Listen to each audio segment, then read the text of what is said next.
brand pasar di sesi satu tadi yang bahkan anjlok saat ini terpantau bahkan pelemahannya 7% ya. Betul. Sudah mendekati trading hold kalau misalkan menyentuh 8%. Nah, Betul. kalau analisa Anda dengan melihat pergerakan yang ada saat ini, mungkin dari segi support, ini seperti apa sih, Gelson? Kalau support jujur, kemarin sebenarnya kita udah bikin November kalau nggak salah bahwa support kita itu agak susah nih soalnya ini kan benar-benar sistematik, jadi bukan koreksi teknikal. Kalau koreksi teknikal kita masih bisa ngeliat itu supportnya kayak di mana. Kalau ini benar-benar sistematik dan ini Masih kan bisa lihat patternnya gitu ya? iya masih bisa kelihatan patternnya. Kalau ini kan lebih ke arah karena MSCI tadi, terus kita juga mengalami penurunan cukup dalam, ditambah lagi ini masih ada halangan dari ARB ini. Oke. Dan kita lihat saham-saham konglomerasi itu udah sampai ARB gitu rata-rata. Bahkan Pak Prayogo juga dari net worth-nya itu sampai minus hampir 10% satu hari. Wow. Dan itu kan mengindikasikan juga bahwa potensial untuk besok mengalami penurunan lagi ini masih mungkin terjadi. Jadi untuk dari segi support untuk teknikal itu sendiri kita nggak kelihatan sih angka berapa. Yang pasti kalau misalnya kemarin kita coba analisa kurang lebih IHSG itu bisa sampai 7 ribuan kalau misalnya emang 6 ribu sampai 7 ribuan kalau misalnya emang saham-saham konglomerasi itu ditarik keluar dari IHSG dan akhirnya itu dominasi sama saham-saham big cap saja, jadi kurang lebih di angka 6 ribuan tinggi sampai 7 ribuan 7 ribu pas gitu. Oke. Kurang lebih di angka situ. Di tengah market sell off yang terjadi, kalau misalkan kita masih nantikan bersama ya seperti apa penutupan sesi 2 nanti, Betul. tapi kalau misalkan ternyata menyentuh trading hold, untuk perdagangan besok apakah ada potensi mungkin ada pergerakan yang cukup mendingin atau bisa jadi akan berlanjut nih ARB? Kalau misalnya kita lihat dari offernya ya, dari offer dari masing-masing emiten, terutama emiten yang emang saham konglomerasi gitu, ini kelihatannya cukup tebal. Jadi dia punya orang pengen jual cukup tebal, bahkan tebal banget sampai bumi itu sampai 1 triliunan itu. Jadi 59 juta yang antri jual. Banyak banget, jadi sampai segitu parahnya. Dan ini nggak cuma terjadi di bumi, karena bumi kan sekarang lagi booming banget, dan ini saham-saham konglomerasi lain juga kena juga. Jadi mau dari saham PP, dari saham Bakri segala macam itu kena semua. Dan itu masih cukup tebal dari segi offer. Dan ini kan kalau misalkan ini masih tebal, berarti kan potensial ini kekerek ke besok nih, itu masih mungkin masih possible, dan pelanjutan penurunan lagi itu cukup mungkin, karena kita lihat kan saham-saham konglomerasi ini walaupun dia store-nya itu konglomerasi, tapi mereka punya cap tuh juga gede, dan di IHSG juga bobotnya cukup gede.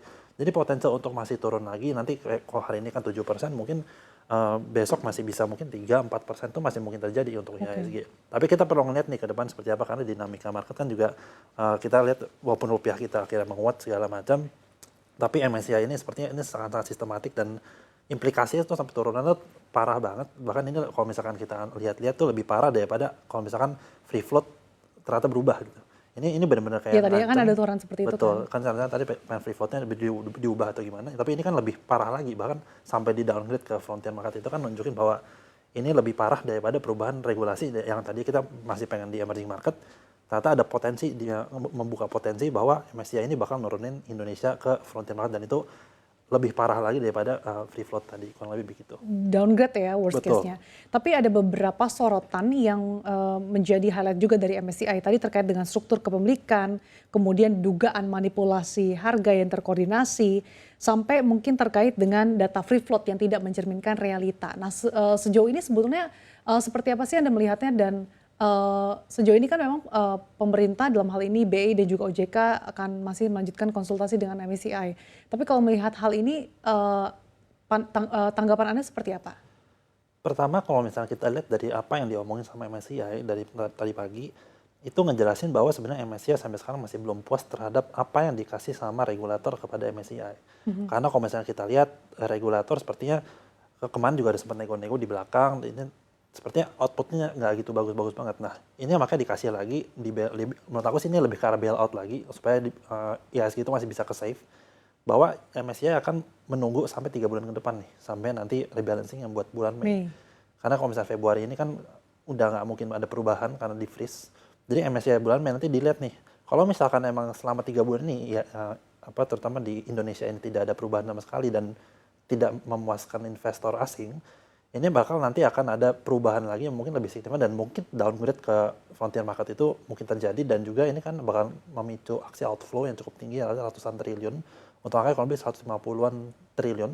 Ini akan akhirnya nanti akan membuat IHSG itu akan koreksi lagi, dan ini kan turunannya banyak banget, dan dengan keadaan seperti ini sepertinya dari dalam negeri sebagai regulator ini harus lebih agresif untuk bisa memastikan bahwa MSCI itu tetap masih mau memandang Indonesia dari kacamata emerging market. Karena kalau misalnya kita turun sampai ke frontier market, ini akan memberikan dampak yang sangat-sangat signifikan terhadap IHSG dan juga proyeksi Pak Purbaya kan juga pengen bisa 10.000 dan ini kan makin jauh lagi tuh gap. Berarti kalau misalnya nanti turun ke 8.000 misalkan, turun 8.000 kan berarti kalau misalnya MOX itu kan perlu 12, berapa tuh berarti?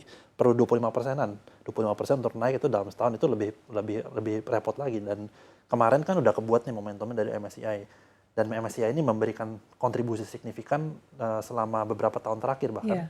Kalau misalkan itu sistematik ini akhirnya membuat kita punya IHSG itu akhirnya nggak sesuai dengan harapan, ini kan nanti akhirnya regulator pasti nanti akan ada perubahan struktural segala macam, terus juga pasti nanti akan ada masalah-masalah lagi yang akan muncul, dan ini diyakini bakal ada hubungannya dengan nanti kita punya masa depan indeks kita tuh. Jadi masa depan indeks kita nanti kan proyeksi juga bakal berubah, terus nanti juga kalau misalnya MSCI nggak masuk segala macam kan investor asing juga ngeliat kita juga jadi males segala macam, itu kan juga menjadi faktor-faktor yang perlu kita pertimbangkan, dan jangan sampai malah nanti dengan ada seperti ini kan malah kita Indonesia ini malah turun, walaupun sebenarnya kemarin kan domestik terutama di 2025 itu saham Indonesia itu sangat ditopang sama investor domestik dan juga terutama retail, karena di dalam transaksi domestik itu 50%-nya itu investor-investor retail, tapi tetap aja ada hubungan yang sangat-sangat kuat bahwa Indonesia itu sangat-sangat bergantung terhadap passive fund dari luar negeri terhadap kenaikan IHSG-nya. MSCI ini kan melakukan interim freeze. Nah mungkin kata-kata interim freeze ini apa sih yang bisa kita pahami, Gilson? Interim freeze ini jadi intinya dia itu nggak akan merubah skema MSCI yang sekarang ini.